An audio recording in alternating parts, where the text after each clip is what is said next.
guys, welcome to episode 32 of Viewport Relay. Wait, what am I doing? A bi-weekly podcast where the Viewport team talks about the gaming news in the industry. As always... How about the latest news in the gaming industry? Because as always, I'm your host, Albert Corson, joined by Tristan Jung. Hello. And Alex Nestor. Hey. Guess what, guys? What? There was some news, alright? Well, there was news, and it happened right after we recorded the last one, so we're sneaking it in. Mm-hmm. But there's no games today, because there's news. How does that sound? Sounds good. I like news. You like news? Alright. Well, I tried my best to scrounge some great news. Let's talk about the one that, you know, they always wait for us to record, and then they drop the news, but Nintendo. We got it. It's here. Switch Mini. Rumors were true. Whatever you want to call it. Nintendo on Switch, right? Whatever people are memeing about. Mm-hmm. Let's initial impressions. Good idea, bad idea. Like what they cut costs on, the design. What do you think? Do you want me to go over some stuff related to design, or? Yeah, give the listeners a little overview. All right, so we got the Pro, $200, right? $100 cheaper, and it has a larger battery life. I forget the exact number. Do you remember the exact number? I think it was like 3.5 to 5 or something like that. Yeah, something like that. I think it was 4.5 to 6 or something. Right? It's like an hour longer, I think they said. And then bad news, smaller screen. Obviously can't dock it, and doesn't have like a light sensor, so you have to manually adjust brightness. Oh no. Doesn't have HD rumble. No HD rumble. Can't feel the ice cubes in the glass. The ice. You're gonna be iceless. But it does have motion controls, right? Yep. So it has the motion controls. I think that's it. I mean, obviously, non-detachable controllers. Yeah. Obviously, you can't detach the controllers because it's built into the system. And it doesn't have the IR camera either, which, okay. Sorry, one game that used it. Maybe 2 Nintendo games. Labo used it. 3 games. Okay, so we got Labo that used it, 1-2 Switch, and Mario Party, I think, are the only 3 games I know that use the IR camera. Mm-hmm. All right. With that being said, good move? Bad move? Did they cut too much? Is it not cheap enough? What do you guys think? Initial thoughts, like my meme thoughts as usual. I wish I had a girlfriend I can go camping with and we play the Nintendo Switch together. That's an aside. I wish I had some. You just wish the first part. Primarily. I mean, or a bunch of friends I want to go. Yeah. I wish I had friends. Cut this out. Stop. Oh God. No, I think great move. I like how they're kind of, doubling down on the portability part. I hope it's a little bit more rugged, because my biggest concern when I carry my Switch around is I'm going to break this by accident. Mm-hmm. I actually don't think that as much, because without a glass screen, right? Like, you can drop it, and I haven't dropped my Switch, but I don't know. I felt like I've dropped a Game Boy or 3DS before. Yep. And I think it's the control sticks, though. That was always my concern with the Vita, too. Yeah, that's been something that I've seen come up a lot recently. I don't know if it's just a meme, but people are talking about Joy-Con drift, where apparently the sticks don't align to the center properly after a while. Mm-hmm. I've never gotten that with my Joy-Cons yet, and it's been like 2 years since I bought mine on launch, so I don't know what's going on. You're the lucky one. They're just jostling their Switch all over the place as they take it on all their travels, I guess, but... I have 3 different pairs of Joy-Cons too, and it hasn't happened on any of them. There was some people saying like it might be how people use their joysticks, right? Like people with bigger hands, or like how much pressure you apply when you use the joysticks. So, I don't know. I like the colors. It reminds me a lot of like, the 3DS approach of having like, really fancy neon colors, special editions. Yeah, nice and bright. Yeah. That Pokemon one, ooh, that looks good. I mean, I'm down to collect Nintendo Switch Lites, but I think the biggest feature that I wish it had was still the docking part. Yeah, it is a bit of a missed opportunity because you'll be playing at a much lower res with this model, and on the other hand, it is of course I think it's mostly a mobile model. Is what they're marketing it as. Yeah, definitely mobile only model, right? This is aimed at those people that are like, I'm not going to play this docked. But I still feel like the form factor is not mobile friendly. I think that's the issue. I mean, it's a smaller screen. Big, it's about the size of a large smartphone. No way. Right? That thing's huge.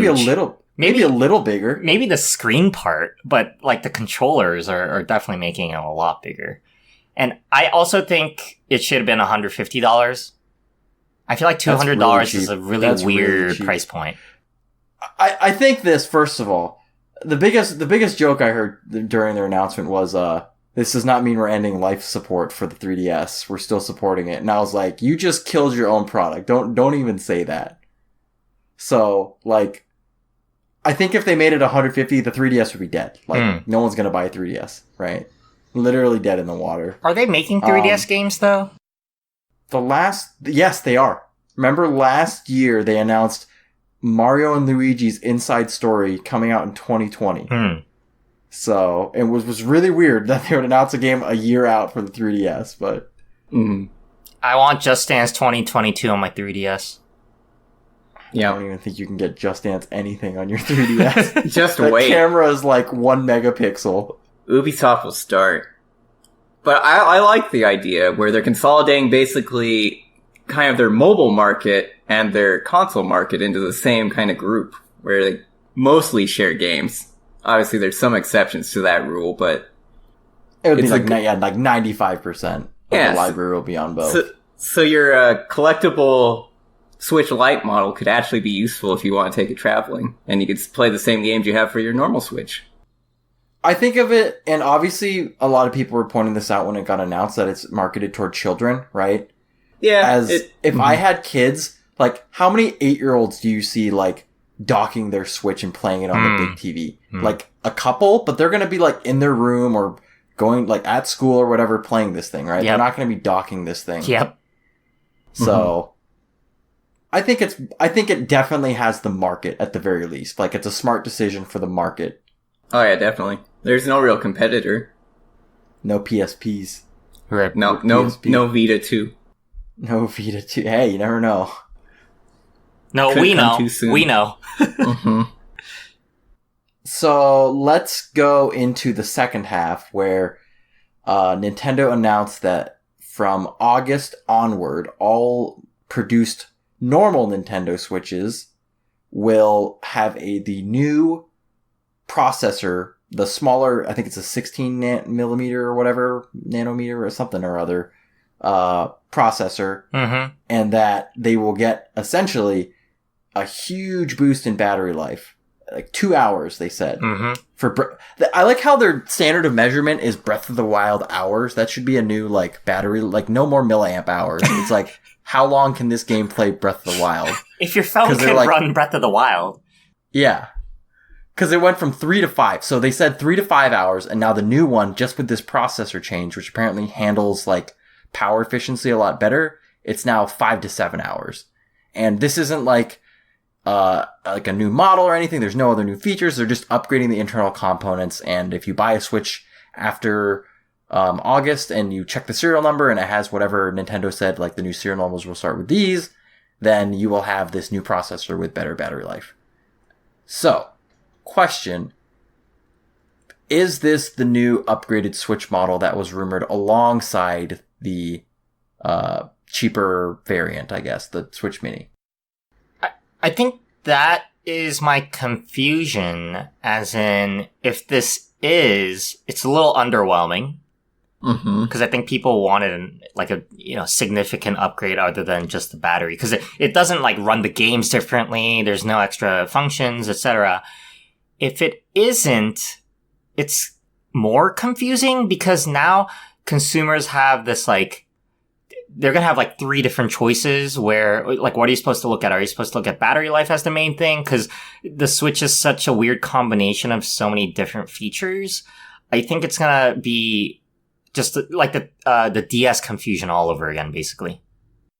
I mean, it's not a new one, right? It's just like, oh, I have the older version of the Switch with the lower battery life. It's not like, oh, I have the new Nintendo 3DS, which actually had new hardware on the inside that played games better. No, but it's like, there was the DS, the DS Lite, the DSi, and they all have like different feature sets and they're all priced differently, but they play the same games. I feel that's where I'm more concerned about. I don't think people will really care about Nintendo Switch version 0 versus version 1. I don't know if my point made sense. It's like, at some point, if they do decide to release a Nintendo Switch Pro, there's going to be 3 versions of the Switch. And I feel like the general mass will be confused about it. Right, yeah, this is more of a minor revision than a true new model of it. I think, in one hand, I agree with you. On the other hand, Nintendo's probably like, we literally actually did release 9 different versions of the DS, and it sold like 100 million units. So it didn't really matter, right? Mm-hmm. That's maybe one angle that Nintendo's seeing. But I do see like the Wii U confusion and not wanting to mess that up again. But at the same time, this is like an already pretty well established console. I think if they were to do it, they would do like, I hope they don't call it like the new Switch, like they did the new 3DS, God. right? We're already at Switch Mini, which is like DS Lite. I hope they don't do like Plus either, like Switch Plus, like. But I don't know. I agree with you though that I hope this isn't the full thing, right? Like there is the new generation of the Tegra GPUs that Nvidia has made, and that the older Switches don't run it. They upgraded to the newer gen of the processors, but not the GPUs yet. So, I just want to see, like, older games run at, like, solid 30 FPS or even 60 FPS. But I'm worried that if they do release a upgraded version so soon, that, like, it kind of feels that if you have the older one, you won't be able to play the new games, right? Because some of the old games are already running bare bones. Yep. Right? And devs might be like, oh, our game runs like they're building their games towards the upgraded model, which is a bad decision, but they probably what people are going to do. And then it's like, oh, if you have the old one, sorry, it's going to run like poop. Did you see that meme that the Nintendo Switch Pro is just going to be a TV? What if their next step is like Roku, or they integrate it into your TV? There you go. Mm-hmm. And then you carry your TV around. You almost made me spit my drink. Wasn't that the meme that you saw? Yeah. Or is that just, yeah. Yeah, the detachable controllers, you need like 2 people to take it off your TVs. 1 per person, man. Alright, any other news related to, or thoughts related to Nintendo? I will say that Doug Bowser did confirm that no more... Well, I'll say 2 things. First of all, Nintendo said no hardware this year. And then we were like, haha, remember a couple of years ago when they announced a new 3DS 1 month after they said that, right? And that happened again this time. And they also said, after the Switch Mini, though, there will be no hardware this year. And I think that makes sense. They don't want to, if they do release like an upgraded Switch, they're not going to want to bite into the holiday sales of the Switch Mini. I'm interested to see what will happen in the next year or so, and like how I will feel about it. Because I remember when the 3DS came out, I bought the launch one, and I was like, "This is it. I'm not gonna buy any more models." And then you know what happened. So, wait, did you get the 3DS? Random side note, but did you get the 3DS so early that you got like that 20 game free package? Yes, I got it launch day. Yep. Oh my goodness! Did Alex too. get that too? Yeah, yep, I have it too. Yeah, and then I bought 3 more models of the 3DS. So I kept my 1 model. Why didn't I get one of those for the Wii U, guys? Where was my 20 free games on my Wii U? What's a Wii U? Hey, it's the second model of the Wii. All right, let's roll on. Let's talk about some Steam Labs, Valve, and they don't make games, but they're doing a lot on the Steam side of things, which I don't know if you guys have noticed. Like, they've been like, I've been seeing a lot of news about Steam, about them trying things. I don't know if it's because of competition, Epic Game Store. What do you guys think? I definitely think that'd be driving it. And yeah, it's good. Because, yeah, they're starting to develop a lot of things we've kind of criticized them for in the past, namely the curation system that they have in place in the store to actually help you find games you want. Yeah, let's start out with that. What do you think of... So let's think back 5 years ago. Kind of hard. 2014. I don't really have like a good frame of reference, but how do you think Steam's content curation has gotten throughout the year? Has it gotten better? Has it gotten worse? Has it stayed the same? Like Valve's curation or like the third-party curators? Your ability to find games, discover and explore new games on Steam. Let's put it that way. I guess the discovery queue was okay, but it never really improved. It just kind of based it on tags that people gave games. And then... So 5 years ago, they didn't have that, right? So no, they did not. So I would say 5 years ago was Steam's lowest point. Mm-hmm. It was when they canned Greenlight and were just like, anyone pay $100 and get your game on Steam, right? I think that's... Maybe it wasn't 5. It might have been like 4 years ago. Those were dark days of Steam. I actually liked using kind of top sellers and specials on Steam around that time because I thought it was a good variety of games back then. But I feel like more recently, it's basically the same games over and over again, and a lot of the indie gems that I would want to check out just get buried. So yeah, definitely whenever they're on sale, because the specials tab just has endless games at this point. So I feel like whatever system they use hasn't really scaled with the number of games that they actually, sell. I'll put my input. I think it's gotten quite a bit. I will say on the indie game front, it's difficult. But at the same time, I think the best thing that Steam has added was user tags and user reviews. I feel like it's really easy to just... Like, users are pretty good at subtagging things, and if you just look up a specific genre, and then look at I think it's like fast risers or something like that, right? Yep. Like, they have a special thing for like not big AAA games that you can subdivide categories into. Yep. But it does take work to get there, right? Like 2D dating sims where half the girls are dragons or something like that, right?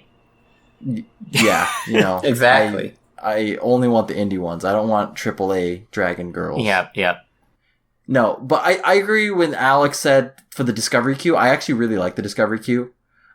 I hate doing it because, and the weird flip there, but I hate when I have to do it to get like cards for like the summer sale or the winter sale. But actually when I start doing it, I'm like, oh, this might be good. I add a lot of things to my wish list from like things that I find from just going through the discovery queue. Yeah, most of the time it's fairly reliable. Sometimes they'll just choose completely out there choices, and then oftentimes they'll just put whatever new release is on there as a AAA title. Yeah. So it can be hit or miss. And then I think you mentioned very briefly like third-party curation, where, you have like these certified curators. I found those to be generally just pointless. They're just used for memes. Those are horrible. I like when I meant curation, I meant the user tags. Right? Yeah, okay. And the user reviews and how they now do like the overwhelmingly positive, right? Depending on like thumbs, and they also do like recent rating. I like the two things because they wanted to like stop review bombs and things like that. I think my concern is that after the Greenlight changes, like I think they're addressing the problem that there's too many games on their platform now. Like, as opposed to Epic, where we've discussed this before, it's like heavily curated, it's gonna be top quality stuff, and there's only like 10 games to look through.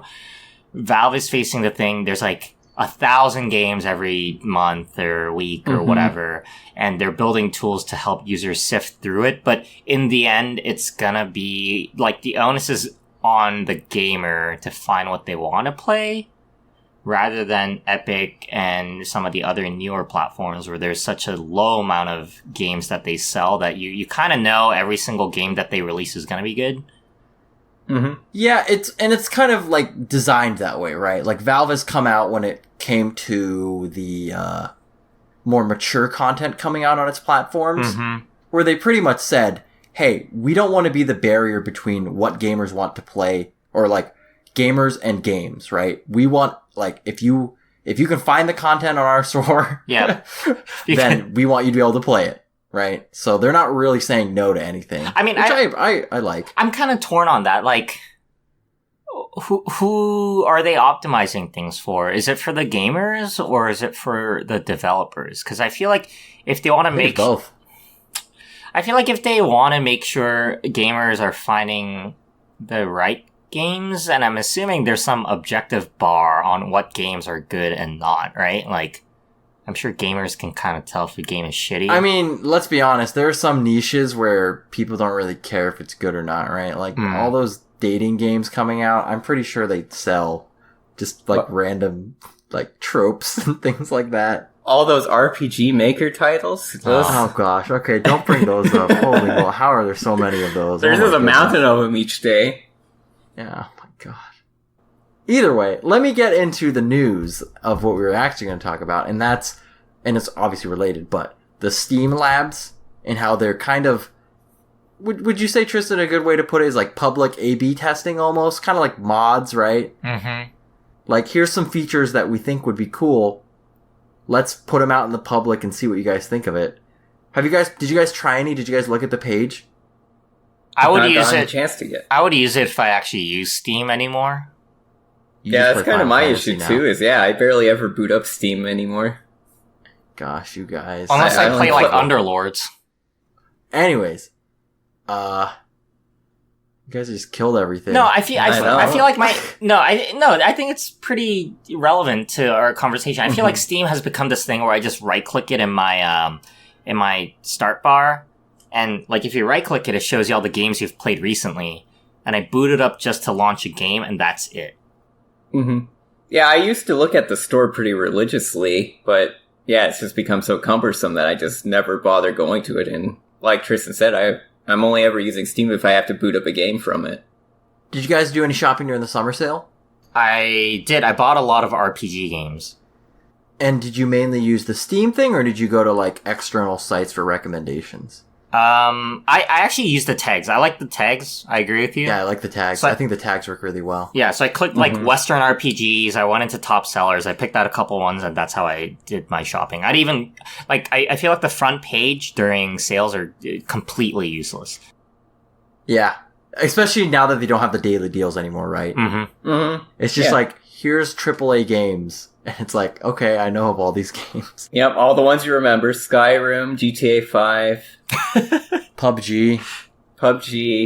Yeah. It's always the same games that are on front page anymore. Yeah, I think it's just, I like this sort of initiative, kind of Valve knowing they have problems and kind of, I mean, we saw with, like, Tristan and I both like the user tags, and obviously that's, like, Valve's all about kind of leveraging their community. Way. Well, leveraging their, exactly. They're leveraging their community to sort of do their work for them. Mm-hmm. So they're kind of providing these tools to kind of like show, like, allow the community to provide feedback and perhaps devise a better way to solve their problem of content curation. I looked at one, it was really weird. It was like a daily digest. And so it pulled all the metadata from the store pages and it made a 30-minute video every day of like the top sellers in each category and like what was new and things like that. And it was just like a really long video. But I mean, in general, I praise the fact that Valve is going for kind of smaller iterative changes because they're not really known for that. Mm-hmm. But at the same time, I'm kind of confused about what their overall company direction is. Like, for instance, how's the Index doing? Does anyone know? It's sold out. That's all I know. So, like, I don't know. I'm just a little confused about what their long-term plan is. And they never talk about it, which is always an issue.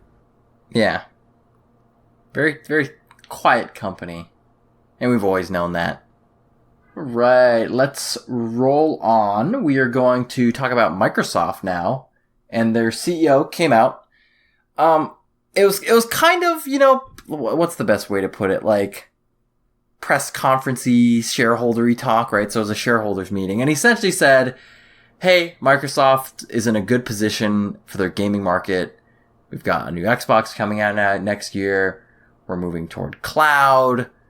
And I want to get your guys' thoughts on whether or not you agree sort of in the direction that Microsoft's going, their outlook, and then sort of where do you think Microsoft is going to be in 6 years, or 6 years, 6 months from now, like a year from now, 3 years from now? And where do you think, like, let's be honest, like, Microsoft was probably, well, it's kind of weird to say of this console generation because there's the Wii U, but if you count the Switch as the actual Nintendo console of this generation, they're kind of like the weak link right now, right? Yep. So just how do you think their strategy of moving to the cloud, and kind of targeting multi-platform like PC and Xbox, how do you think that's going to work out for them in the future? Here's my take on the cloud. I think from their kind of business point of view, it makes sense because Microsoft has Azure and they're really good at kind of this type of stuff. So they're kind of merging businesses together. Totally fine. But I feel like a bunch of different companies are trying to do cloud at the same time. I feel like, and a bunch of different companies are trying to do subscriptions at the same time.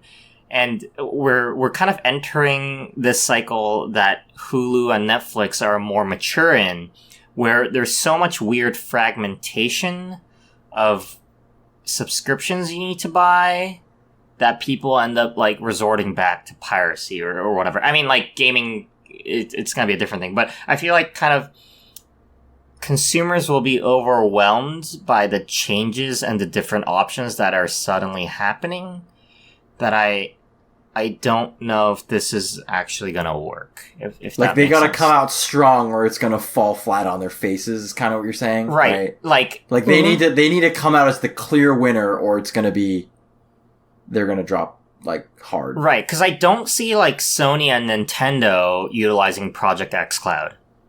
Right. That's not going to happen. So what does this give them a competitive edge on? Like outside of just having third-party devs run on this, and maybe now you have like the option to play on Xbox or PC, but like, you know, Netflix watching at home versus watching on your phone are actually two distinct use cases that actually make sense for a single consumer. But I feel like a lot of people don't have an Xbox and they play on PC, so they need both. Does or that like make sense? competition from Stadia, right? It runs on a web browser. You could, I mean, probably wouldn't be fun on a phone because you don't have the number of buttons, but you could, right? Yeah. Or like on a really cheap like laptop. So I feel like the intersection of users that require the use cases that they're going for is very small. Yeah. Well, how about their multi-platform moving to that sort of business model? I think we've talked about that before, but I mean, that's exactly what I was talking about. Like, you mean Xbox or PC? yeah. I feel like no one's gonna have, like, the intersection of people that have both and they game on either frequently is very small. But I mean, that's exactly what they're not targeting, right? Because now you just need to have one or the other. So it just You don't makes need to kind have of like... both. No, it just makes kind of like the cross-platform multiplayer better. But from, which, I mean, like, it increases the longevity of multiplayer games in general. But I feel like from a consumer point of view, does it really matter? I feel like all games right now, like, outside of, like, Gears or Halo, they kind of come out on both platforms anyways. For Xbox? Yeah. Yeah, I can see that. PlayStation's a lot different, right? Mm-hmm. Yeah, they have a lot more exclusives. Xbox, yeah, there's very few exclusives, and if you have a PC, I'm not sure you would really ever use xCloud service for a Xbox One. And I that's think sort you of just the, own like, the PC only. that's sort of like the thing I get from this is like, this generation, it wasn't the technology or whatnot from Xbox. Honestly, it was the games. Mm-hmm. And I think that I was talking about outlooks, like 2 years outlooks, right? Yep. With all the studios that Microsoft has picked up, I fingers crossed that, you know, they turn things around in terms of, it's kind of hard to say exclusives because if it comes out on PC too now, but, you know, just ramping up sort of like reasons to play games on Xbox. Because I think they went the wrong route, right? Xbox One X, they were like, we need the strongest console out there. And people were like, dude, you don't have any games to play on your console. Right? Yeah. Like, if they had amazing games and, like, you could play it in 1080p 60 FPS on a console, right? That'd be great. But they didn't. So, I think, what Satya Nadella is talking about, like, if you look at his last sentence about synergies in terms of architecture of platform underneath gaming, Microsoft 365, Dynamics, and LinkedIn all being the same, I think it's more of a business decision to move everything under the same kind of same infra, right? It's like, they have these like huge portions of their business, perhaps running on different types of hardware, etc., and they just want everything to run on the same thing to cut down on costs. Because if you look at the CFO's comments, it actually sounds like they're like reducing the forecast for gaming in general. Like they expect revenue and users and all that stuff to go down. So like my take is that they're actually reducing the bet in gaming and trying to cut costs in the long term if they have to maintain this separately. So what do you think that means for Xbox? I guess this is it. This is it. Scarlet's the last one. We're done. Yeah. It can't get any more powerful. 120 FPS, only seen once. I heard Alex, not even seen. This is frame rates we've never seen before. All right, you heard the lady during the presentation. Oh, that's right. I forgot. It's not been seen yet. Yeah, we've never seen this before. But I feel like this is during their earnings call, right? So I was like, take it with a grain of salt, right? Yeah, I think they're just trying to comfort Wall Street in the case that gaming just doesn't do as well in the coming quarters. Because I think internally they know it's kind of on a decline. It's similar to what they said about kind of they're at the end of a generation. They, like, all their kind of big bets are on the next generation and nothing's really happening. So I think they're just... I mean, you could tell that from E3. Yeah, I think they're just preparing Wall Street, if anything. They're like, for the Q3 earnings, when you see Xbox lagging down there. We told you. Yeah. We told you. Yep. Alrighty. Any last Microsoft thoughts? We got two more left. Two more stories today. Let's go to this next. I don't know if it'll be quick, but a next one. Facebook, or let's do quote. Facebook will never break through with Oculus, says one of the VR company's co-founders who left 2 years ago. Hot take, agree or disagree? And you can extend this to VR in general if you want. I've thought about this a lot. As you know, I bought the new Oculus. You have an Oculus, yes. Yep. And Albert also has a PSVR. I think kind of what makes gaming interesting for folks doesn't exist in VR. So one, you need a lot, like video games, you just buy this thing and you hook up your TV and you're good. VR, I guess they try to address it with the Quest, but it only has like a 2-hour battery life, so you're not going to do that much. But the most important thing, I think, is the social context, social kind of interaction that doesn't exist. VR, you're mostly doing things alone. There's a lot of multiplayer VR games, though. There are, but like if you're in a room with people, like if I go over to your house, it's like one person playing the VR thing and two other people just watching what's going on. That's true. But I would say in general, the number of like in-person gaming, like couch co-op has like kind of dropped. Not like non-existent by far, but so that's one. And I think the amount of online multiplayer games is also fairly low. Definitely in terms of quality too. Yeah, they're pretty bare bones basic games. I think it's not necessarily kind of the quality, kind of the number of games, but it's that they're all the same genre. Yep. The only multiplayer games are like FPS, which makes sense because it's in VR, right? VR chat. But it's like in VR, so like that's like the easiest thing to adapt to. Yeah. And obviously like FPS is one of the most popular genres, but And honestly, as someone who's living in a small apartment, I actually think physical space is a really limiting bar for people to get into this. Yep. They need to create the cage. Just get a bigger house, 4-head. Yeah. 5-head. VR requirements must own a 3,000 square foot house. Yes. So let's go. So you brought up an interesting point. Here's my question. Does VR gaming need to be held to the same standards and experiences as non-VR gaming? Or can it stand out on its own? I'd say it should aspire to at least reach the same levels as normal, typical gaming. Because, I don't know, in my personal view, it's just kind of VR games are, like I said, basically just really bare bones. Oftentimes really janky in terms of just how they look, how they move around. I don't know, it bothers me. I definitely agree with Alex. Like, if I'm gonna spend $60 to play VR chat or, whatever game they have, I would rather just spend it on a Switch game, because I know it's gonna be high quality. I know it's gonna be good. Whereas, like, VR, there's also so much, like, commitment. You gotta put on the headset. You gotta, like, go to your space. Yeah, get calibrated. No, you have to do that to use your computer? No, but, like, there's, like, I have to be actually physically willing to play this game now. Yeah. Also, it's like with some games, it's the physical, right? Like, sometimes you're lazy. You want to sit down. But if you want to play Beat Saber, it's like, no, you gotta stand up and move around. Yeah, a 2-hour Beat Saber sesh, you're gonna just shoot your arms off by the end. Mm-hmm. And I think that's the other thing. It's like, I feel like with, 2 hours, it's kind of meant to be portable in a sense, or they want it to be portable. But a lot of the games are not really bite-sized sessions, and you gotta, like, get up and really prepare for it. I feel like there's a weird conflict of what they're trying to do and what the actual software is.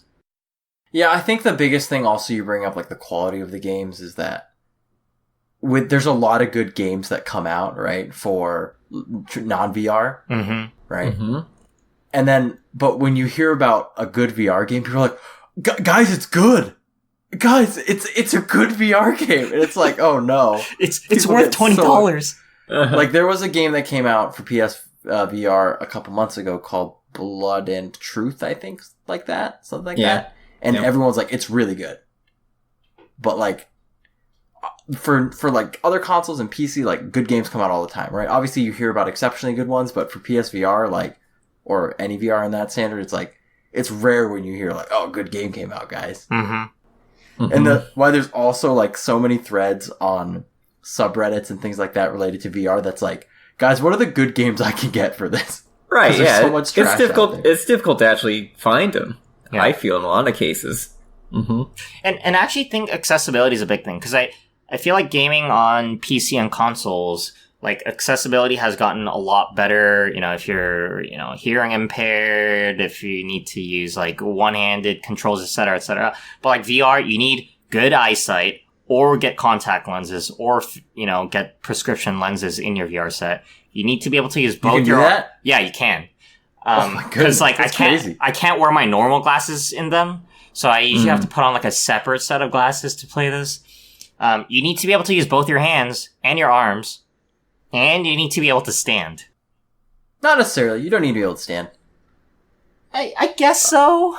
Astrobot Rescue Astrobot mission or whatever for PSVR, you don't need to stand. No, but, like, if you want to be able to play all of the library, I guess PSVR is a little different, right? I guess I see what you're saying, but I mean, like, that's like, you could say that about a console game, right? Like, you don't need to be able to stand to play Fortnite. But I mean, like, certain games you need to have more motor skills than other games, right? For traditional games. So I mean, there's different restrictions on terms of what games you can play based on your physical impairments or whatnot. Yeah. But here's my question. So I have and you could say all of the above. I have a list of a couple things that might be holding back VR. You can say yes, no, definitely yes, whatever you want to say. And I'm just going to list out, like, 3 things. So let's start with the first one. Price. Yes. Is that holding back VR? Yes. Yes. It's a very it's a very high barrier to entry, and you have to really be committed once you've bought it, because Yep. I would say, like, PSVR is like the budget entry, and you can kind of tell, right? Like, the motion tracking's a little wonky with the lights. The quality's not. I have a PS4 Pro, so it's not horrible, but, like, if you have the normal PS4, I hear it's, like, pretty bad. So Anyways, next one. We kind of already talked about this. The games. Definite, yes. That's the whole Xbox problem we just talked about. Exactly. If you don't have games, that's the whole thing about games, right? If your game's not good, like, you can't have a film industry if your films are bad, right? So, you can't have a VR industry if your games are bad. And the last one I had, just off the top of my head, was the technology. And that, I mean, like, cables versus non-cables versus, like, the setup required and whatnot. I actually think the technology outpaced the software. I actually think it did too. Yeah, I'm impressed by how well the Quest actually runs, and like it detects where you are and it like warns you if you step out of the zone. I think that's pretty cool. I agree, actually. The technology's actually, I mean, I think there's a lot to go in terms of more wireless options, because I think that's the number one thing regarding tech.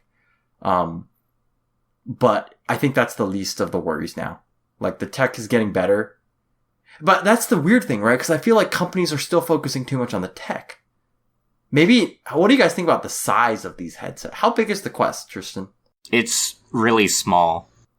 Okay, because the PSVR and like the Oculus are pretty big, right? It fits, like, the kind of the 2D size is, if it's smaller than an A4 piece of paper. Okay. And kind of the height of it is about, I would say 5 inches? 6 inches? Okay. So that's not horrible. It's still kind of big, but not horrible. Yeah, like, I can just toss it in my backpack, and it'll be fine. But in the future, right? Like, you know, what people would like to see is, and you were like, sorry, talking about putting on the headset, is like, Ready Player One, they had those, like, goggles. Yep. So you just, like, slide on your face. Yeah, that would be, like, the true, like, what everyone would love to have, but obviously we're nowhere near that. Throw some shades on. Block out the haters. Yeah. So here's my last question, and it's not meant to be grim, but where do you see VR gaming in 10 years? Is it dead or is it alive? I don't know. I'm leaning towards it's going to be living. I'm optimistic about it. It's living. I think it'll still be a niche market. Niche market? Yeah, unless there's a major breakthrough in terms of how they're doing this, in terms of software development. I'd say it stays niche. Because I feel like there's, like, VR is the biggest thing in gaming, but, like, if you look at the consumer space in general, there's, like, HoloLens and Google Glass. Those are way too expensive, right? I think Google Glass dead. Yeah, it's actually dead. There's also Magic Leap. Yeah, I remember that. That's, like, the AR? Yeah. I would say that looks closer to Ready Player One, because it actually just is a pair of goggles, but you also need to wear a backpack, so... Hey, thought putting a headset on was bad. Ghostbusters, there you go. And I heard that is also very expensive. Hold up, guys. Why isn't there a Ghostbusters VR game? You haven't made it yet. That's it. All right. That's it. That's verbal our next... copyright. Yeah. I'm trademarking it right now, even though Ghostbusters is already trademarked, but I'm trademarking it. Yeah. So Magic Leap costs $2,300. Oh, man, you thought VR was bad. And it can't be worn over glasses. So I feel like glasses is always the biggest issue. Like 1/3 of the population. Yeah. Just get LASIK. Just get contacts or LASIK.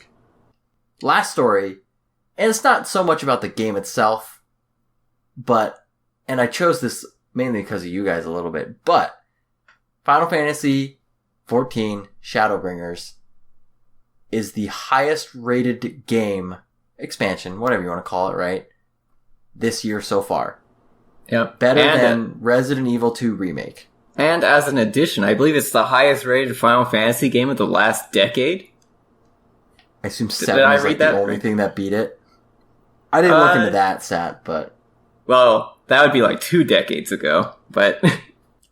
So, while we're here, that's crazy. 93 on an MMO is crazy, right? Like, what did the original WoW even get? Like, 93. So, the original World of Warcraft... So, we could literally say... Not until the original World of Warcraft came out has an MMO got this much praise, right? So, let's talk MMO a little bit. Okay. And let me see this. I'm curious to see where this is going. Yep. I just want to think. I just have some questions because I think MMO is not a dead market by any means, right? So I just want to hear in terms of the MMO market, right? Like, what is this game doing right that others need to follow? So and this is kind of a big question, but yeah. So I'd say a major thing this time around. Of course, it came off a very strong previous expansion, Stormblood, but then Shadowbringers. I actually watched the cutscenes this time, and let me tell you that the narrative is actually fantastic in this expansion.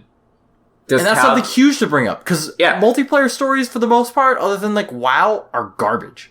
Normally, you feel like, oh, this is going to be an MMO story rather than an RPG story. And many times during Shadowbringers, I was like, wow, this could actually be like a true JRPG story going on. Like, these characters are very well written. They're all very, have a lot of personality shown during their scenes. It just really carried itself well, which I feel a lot of MMO stories, they just have a lot of filler to them throughout the X-Packs. They know a majority of the fan base is just going to skip every single scene. But no, they went all out for this expansion. So I think that probably won over a lot of the more casual user base. So speaking of user bases, here's the second question. Is it wrong for an MMO to target a specific group of players? And by that, I mean the most specific thing we've seen is, I think it was, what was it called? WildStar, right? And they were like, this is a game for hardcore MMO players, right? Yeah, like, if you like raids. It's all about raids. If you like Mythic tier of WoW, you'll love WildStar. That's what they went with. And we kind of saw Guild Wars too, which was like, this is a game for anyone, right? Like, there's not a lot of super crazy hard. I mean, they added it later on, but when it started, there was no like hard content in that game per se. No. So, is it bad for an MMO to target a player? And how does Final Fantasy, like, what is its balance? Yeah, we've kind of got. Okay, go ahead, Tristan. I've talked a lot, so I feel like with Shadowbringers, Square has started to drift towards the masses. Like, they've simplified a lot of the battle systems. They're making things a little bit easier. Cause I remember, like, when Heaven's Word, like, everything was not a mess, but you had to read a book to do anything in that game. It was so complicated. You had to find the right group to do anything. This was when they didn't even have like data center duty finder. So you had to be logged on at the right time to run any of the dungeons. It was like a disaster, although the game was great. I feel like, they've made things better by, just quality of life changes, but they have definitely made the game a lot simpler in a way as well. And that's noob friendly. Yeah, definitely a lot more noob friendly. A lot of the jobs that we kind of enjoyed because they were so hard has gotten a lot easier. I think they're trying to introduce new types of mechanics to add in difficulty, but I feel like nothing is as crazy as we haven't even seen the ultimate yet, but I guess they have they're retaining some of the really, really hardcore stuff for the people that want it, but I think they're definitely kind of going for the masses now. Here's a random question, and I just thought of this one on the spot. What do you think of free-to-play when it comes to MMO? Like, what if Final Fantasy XIV went free-to-play tomorrow, and no pay-to-win mechanics, but just all cosmetics? No. I actually think the community right now is kind of at the point where it's, like, just good enough that people will tolerate it, but if they, like, open the floodgates... Oh God, I can't even imagine. Tristan's gatekeeping right now. Well, even not even that. It's just the queue times for servers are actually fairly high sometimes. So how about unless they fix the server system? Yeah, I could, if they were, which there obviously no plans probably ever, but if they were, I would do sort of a Guild Wars approach where like the first game is free, so Realm Reborn is free, but if you want to play Heaven's Word and Beyond, you have to pay. Yeah, I think that would probably be a No, I think even I get stuck in Aram Vale all the time. Yeah. Actually, that wouldn't work, right? Because you couldn't level. Yeah, you would get to 50, then be stuck. But I mean, I don't know if that would be a problem per se, because you're only really playing 50 content, right? You're only restricted to 50 content, so it's like that it would just cap your level at 50. And then if you're like, hey, I see this guy's level 80, it's like, oh, then upgrade for premium. I think there's a good balance in the community of like people who are new, people who have played for a long time and are like willing to teach. And I've hit my patience limit many times while playing this game before. Tristan's hardcore. No. He's like, get these normies out of here. Out of my raids. It really is that there are players of all skill levels, and some will just go into content they should probably second think. Yeah, I feel like kind of gatekeeping with some subscription forces people to kind of commit the time to learn how to do some of these things. Because we've definitely had players in our party where they don't know how to do stuff and they don't care that they don't know how to do stuff. Interesting. Okay. And obviously free to play would exacerbate this problem. Yeah. Yeah, and then it, of course, just has other issues like bots will probably become rampant in selling gil and things like that. So it has those issues. How's the economy in that game? I've never asked about it.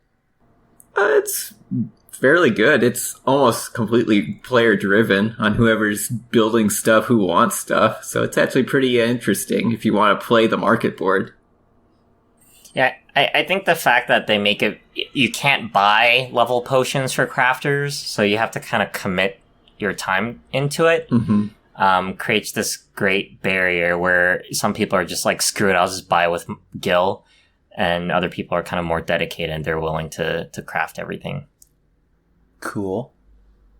Any last things that you think, right, hey, future MMO devs out there, or current MMO devs, you need to learn, like, take this lesson away from what 14 is doing right now?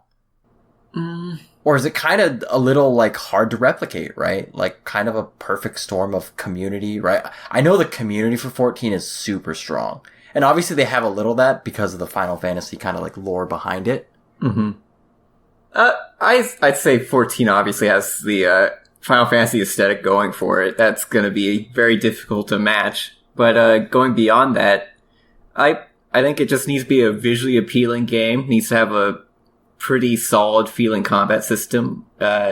Personally, I don't really like the dodge roll action MMOs. That seems to be all the rage nowadays. Just everyone's like doing them. Terra, Black Desert, Guild Wars 2 did it. All of those. So yeah, I think people would be attracted to be playing like a more classic, just kind of stand and use skill kind of MMO game. The only exception is a game called Decaron, which was the greatest MMO ever made. Yeah, that was just about the best action MMO, like traditional MMO hybrid in terms of an action RPG system. Perfected, I tell you. Don't even try. It was in the name of the game, Extreme Action RPG. Do you remember that, Alex? It was extreme. In a lot of ways, we're going off a tangent now. Decaron was like a slightly more action-oriented Guild Wars 1 to me. It always felt that way. Kind of was. If it was like not instanced. Yeah. Yeah. Alrighty. We're at an hour, guys. Let's wrap it up here. You guys got any closing thoughts? Final Fantasy 14's a fun game. I just bought a new game during this recording. Okay. What'd you buy? What game? I bought do you guys know Gloomhaven? I do. So I didn't realize that they made a digital version. So I just bought it. I'm really excited to try it out because I do have the physical board game, but it's like £30 and there's 17,000 pieces. I never tried it. So you bought the board game off Steam? So yeah, I can just play it on my computer now and not have to worry about it. It's in early access, right? I remember seeing it on the store. Yeah, it was on my front page. Thank you, Steam algorithm. Look at that. Alrighty. Other than the fact that Tristan is buying games instead of podcasting, I want to wish... He's testing features out. live. That's true. Yeah, we were talking about Steam, so I had to log on and kind of think about it. And you know, make a little purchase here and there. Yeah. Shout out for Gloomhaven, hashtag not sponsored. But guys, that wraps it up for episode 32 of Viewport Relay. Viewport Relay is available on Radio Public, iTunes, Google Music, Stitcher, Podbean, and all your favorite podcast directories. If you enjoyed this episode, please take a moment to subscribe, review, and share it with your friends. We're also on social media as Viewport Gaming on Twitter, Facebook, and Instagram. But Alex, why Viewport Gaming? Well, Viewport Relay is a part of Viewport Gaming, a website for reviews and this very podcast you're listening to. So you can go check us out at viewportgaming.com. Thanks, Alex. As always, I've been your host, Albert Corson, joined by Tristan John. Goodbye. And Alex Nestor. See you next time.